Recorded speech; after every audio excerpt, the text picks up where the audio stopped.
Welcome back to the DJ Sessions, where we feature the best DJs and producers from around the world. I'm your host, Darren. And right now I'm sitting in the virtual studios, and on the other end, not too far away from me in Seattle, Washington, is one of our resident DJs, Tripdubb. Trip, how's it going this evening? Good. How are you doing?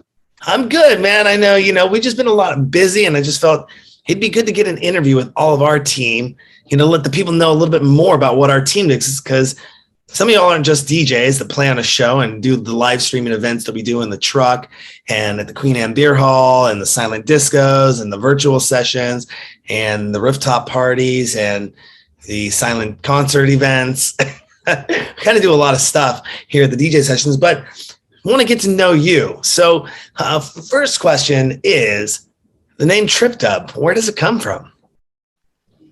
It's an old nickname from high school. You probably just want to leave it at that. Well, and as Tripdubb, your DJing, what genres do you normally play? I play house, all the genres of house, breaks, anything breakbeat. I love a breakbeat, drum and bass, obviously. Yeah, man, play anything. What's one of the current hottest tracks that you play right now?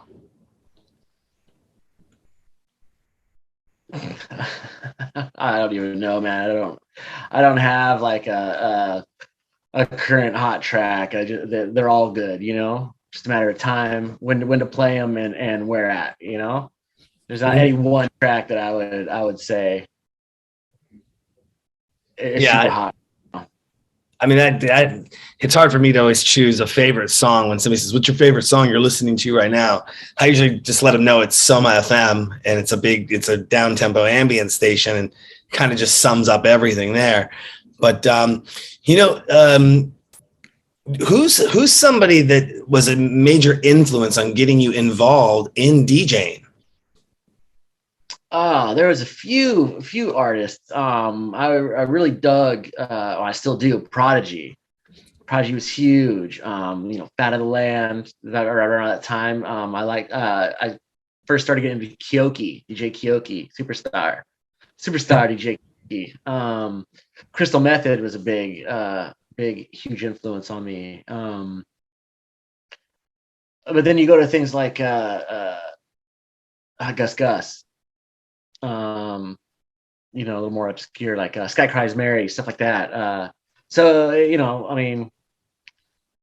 I've dug all music. I still dig all music, so it's a little bit of everything, I guess. But yeah.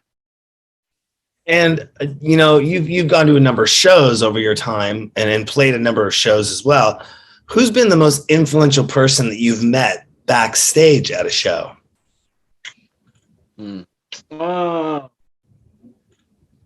I would say that there are a lot of the guys that I came up with. I'm not necessarily an artist that I've seen, from out of town. It's more of a lot of the guys that I came up with, the guys that gave me a chance, gave me an opportunity, and it was because of those guys that I kind of got into it, right? Because you see these friends of yours, right? These people that you've met, but they're this amazing DJ, right? And it was kind of those guys that kind of got me into it. Any names you want to drop? Sure, man. Yeah. Hops, Shot Infinity, Bradley Drop, Lantern, Twist, all the cats from the old school days, out here at least, from like huge breaks crew. Do you ever get nervous before you go on stage and perform and do a set? Yeah. Usually the big gigs, the ones that are, every once in a while. But once you get up there, it's kind of what you do, right? Yeah, I know. I just recently started DJing myself, and it's a very interesting experience getting up there and selecting tracks and then hearing the crowd cheer you on or get excited or come up and want to request a song, and you want to make them happy. And it's definitely something that I've never been in front of the stage or been up there like that before. So it's a new thing for me. I've been on stage, I've been in front of the camera a lot of my life, but never on the decks myself necessarily. So have you ever looked at getting into production and producing music? Yeah. It's a very it's fun, but it takes a lot of time. And so I kind of dabble in it here and there, but it's nothing I've ever like tried to make a living off of. Yeah. And when you playing at home, do your neighbors ever complain about your music? No. I don't have to worry about the neighbors. Or do you DJ strictly in headphones? Oh no, they can't hear my music. Like it's not that loud. And how long have you been DJing for, by the way? It's about 22 years now. Wow. So you've definitely seen the rise of what is the moniker EDM in the main, what's the word I'm looking for? Become mainstream in America. Yeah. What has been your take on the rise of it, like where it was in the beginning to where it's at right now? It's evolving. It's always going to evolve. It's always going to change. Whether that's, it's everybody's opinion, and my opinion is great. You know what I mean? You got these hungry kids that are going for it, man. And it's going to change. And some are going to like it and some aren't, but it's going to evolve. I'm a fan of music, so I welcome a change. I love to see it. And, like I said, it's fun to watch these kids come up and definitely. If you had to choose between a party to play with a shitty party with massive pay or a really amazing party with no pay, which one would you pick and why? Amazing party with no pay, because I do it for free anyway. I do it because I love it. You know what I mean? I love to watch the people move. I love to watch them freaking shake their booties. I love that. So yeah, always, man, a good party for nothing, anytime.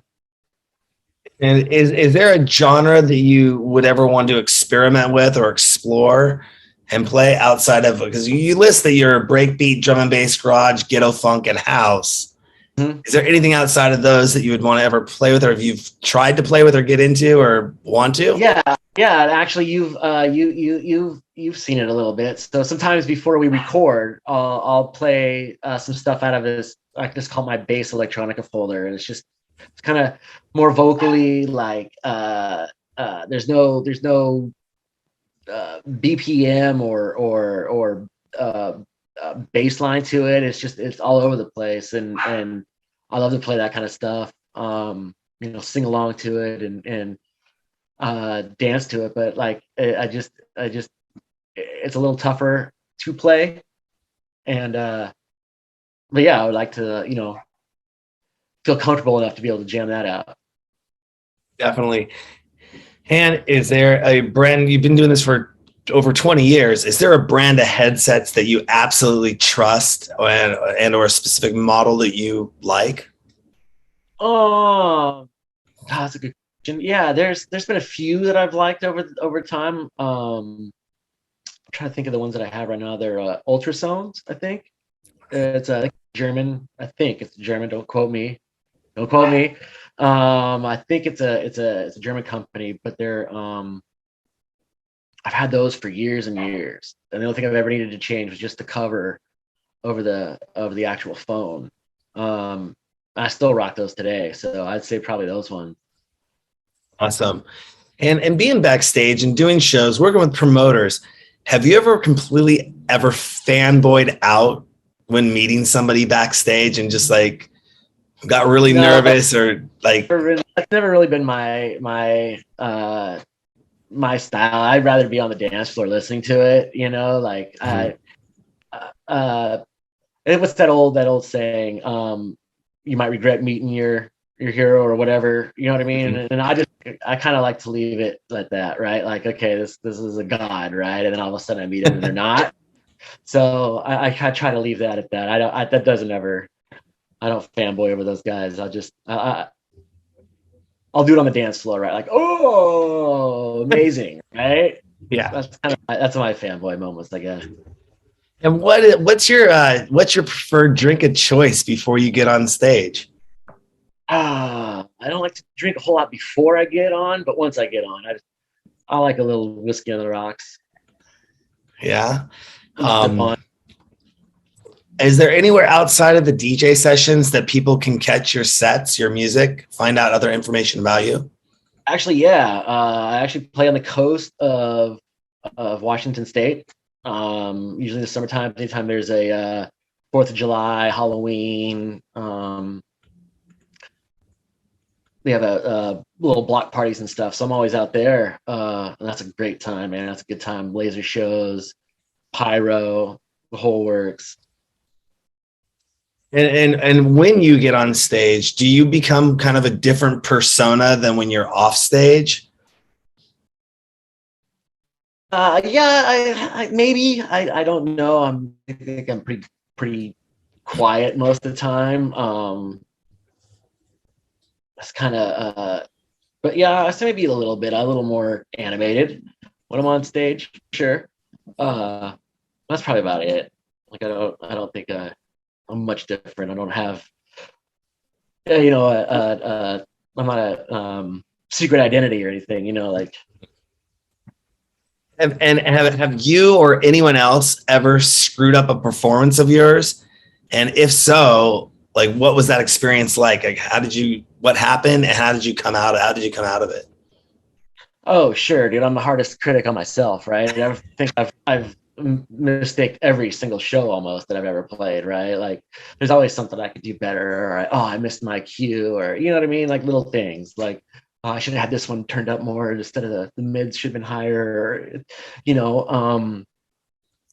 But yeah, there's been times when, especially when you first start, when there's all the new technology. I used to play vinyl, right? And then the CDJs, right? And now it's like controllers and all this other stuff. And so it's like, oh man, it's all new, right? Oops, I hit the wrong button or but yeah, there's been countless times that I've. You mentioned vinyl, and thinking of hip hop has had a turntablism culture for many years. Do you feel that electronic music DJs should be a little bit more creative when it comes to mixing on average? Creative. I think the best are creative. I think that they are, you know what I mean? When you say that, I think that you mean with scratching. And I think that scratching DJs have a great, they know what works well when they scratch, right? Like I don't think that the average DJ can necessarily put a bunch of scratching in their set, and it also depends, I think, on the genre. I don't hear a whole lot of scratching going on necessarily at a trance show. You know what I'm saying? So I think it's so that mixing is their creativity is different than the scratching. But yes, I think anybody that can scratch and incorporate it is the more creativity, the better, What about the use of effects or live instruments along with playing songs? Definitely. The more creativity, the more things you can incorporate it. Like, yeah, I'm a fan. I'm all about the music, man. If you can make me dance, let's do it. Awesome. What has been your favorite club to play in the Seattle area over the past 20 years? Club? Yeah. Or venue, event?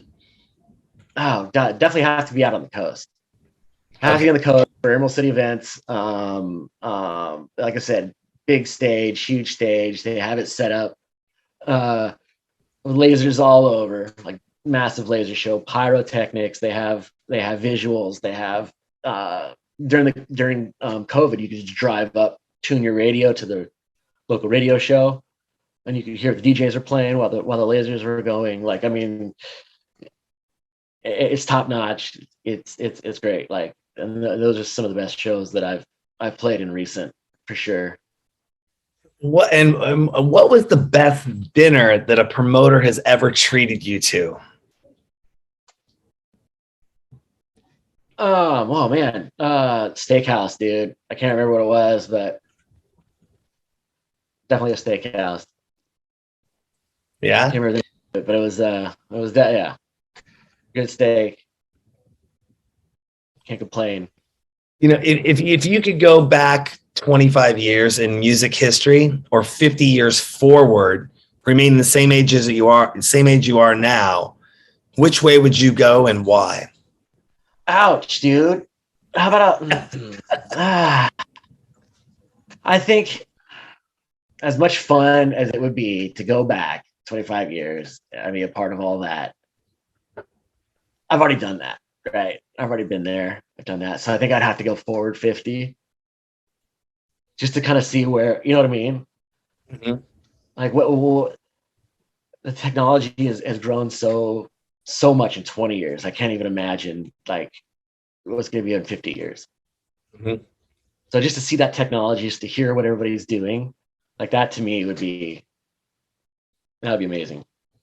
And how has your experience been with looking at virtual reality as a possible another or the next bastion or next level of DJing in a space, in a virtual or meta space, metaverse? I'm a huge fan.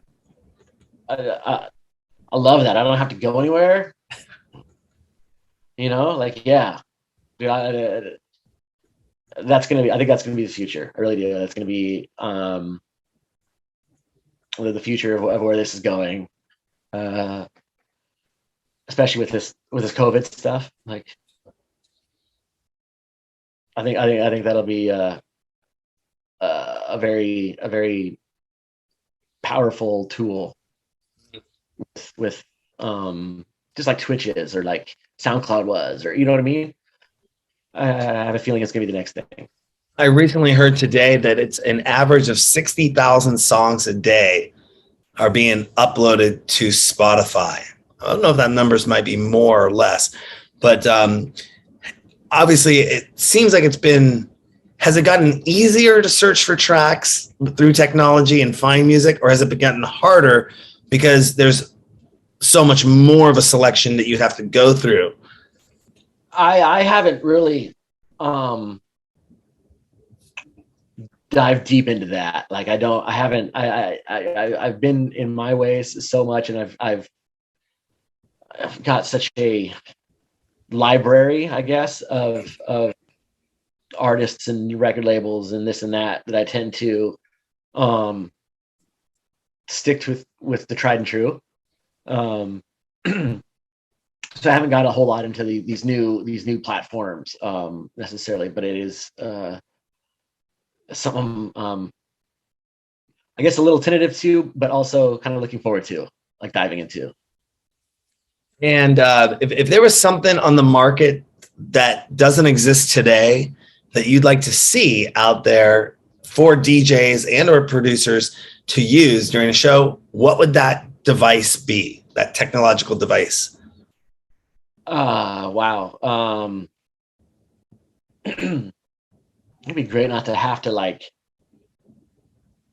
bring anything, you know what I mean? Like, not to have to bring a thumb drive and a headphones, like, I don't know, some sort of something. I'm not the technology guy, right? But that'd be cool to see something like that. Like, I just don't have to bring it anymore. It's like a chip in my head or something. I don't know. Awesome. And final couple questions here. If you could give one piece of advice to somebody that's looking to get into DJing and start DJing, what would that piece of advice be? Just keep at it. Just keep at it. If it's really your dream, don't give up, man. Like, it's I can't imagine how hard it is now to be a scene, I guess. I don't know if that's the right word, but saturated with everything. It's so easy to find stuff. Like, I can see how it can get lost, you know. So just keep at it, man. Just keep chipping away. Eventually Awesome. you'll be at the top. Maybe I'll be in the spotlight one day, like Tiesto. Yeah. Right? Yeah. Totally. It all started with you pressing the play button, right? Just keep at it. It's 10,000 hours to become a pro. Yeah, absolutely. Or 40,000 hours when you work with an executive producer like me to master everything I'm doing. There you go. Hey, well, we really love having you on board on the team for the DJ sessions. Is there anything you want to let our DJ sessions fans know before we let you get going? Just keep checking in, man. Just keep checking it out. We're always doing this stuff. We'll always keep bringing you the dopest, the dope. Absolutely. Not that there will be a date attached to this episode, but the last time you played the truck, I still love that mix to this day. I have it actually up as the number one video when you walk into the VR nightclubs. It's in rotation right now. Is the first video that's playing right now. Go check it out. It's pretty cool in the VR nightclubs. You can go find that on our website. You can find out more about Tripdubb at our website. Thanks again for coming on the Zoom with us tonight, Tripdubb, and talking and getting us a little bit more information about who you are and what you do on the DJ sessions and as a DJ. Yeah, everybody. Later. On that note, don't forget to go to our website, thedjsessions.com. Check out Tripdubb. Check out the other resident DJs, thedjsessions.com. Find us on Facebook, Twitter, Instagram. Oh, forgot to ask. What's your Insta? What's your Twitter? It's at I don't even know, man. I have to go look it up. I got it right here for you. Just Tripdubb. Yeah. Instance Tripdubb. I got all this pulled up for you. Instance Tripdubb, Tripdubb DJ on Twitter. We got all your social links on the site. Just go to the site and go find them, people. Awesome. You have a wonderful evening, and we'll be seeing you on the show soon. All right, man. Thank you. Have a good evening.